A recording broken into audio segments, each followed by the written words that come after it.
រៀងរំដួលជ្រួលតាមគេថាដល់រឿងបុប្ផាបានឃើញផ្ទាល់ភ្នែកការរីកក្នុងចិត្តការអត់មានមែកមានក្លិនចម្លែកតាបការអត់លែកដើមដងឯណា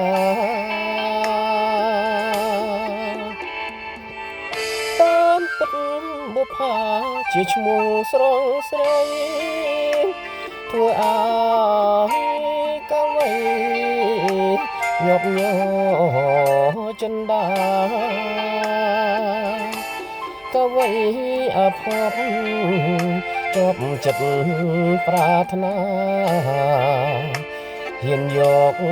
សង្ខារផ្ដាច់ឲ្យមរណាបដូរស្នេហ៍នឹងស្រី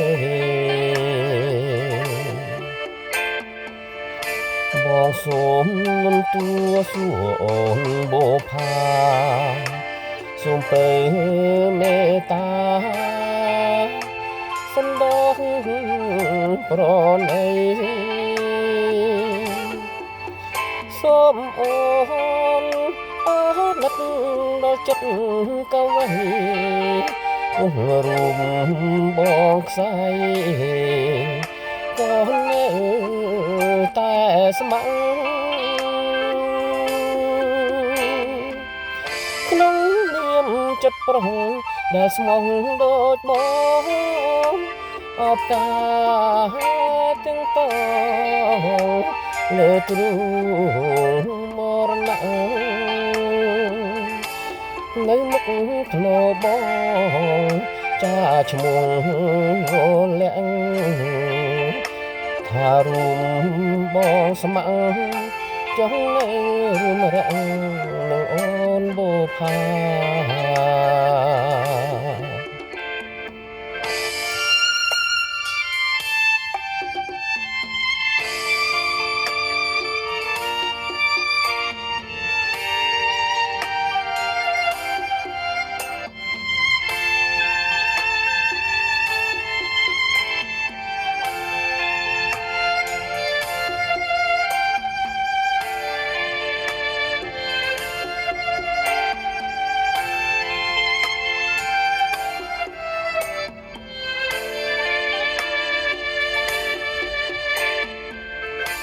បងសូមលំទួសួរអូនបុប្ផា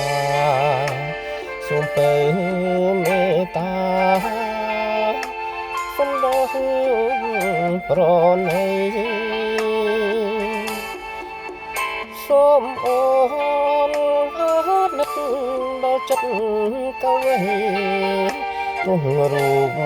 បងខ្សែក៏នៅតែស្ម័គ្រក្នុងនាមចិត្តប្រុសដែលស្មោះដូចបង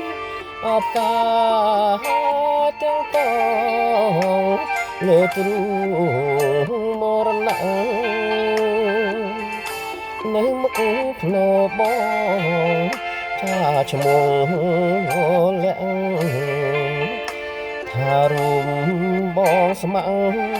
ចង់នៅរួមរៈនឹងអូនបុប្ផា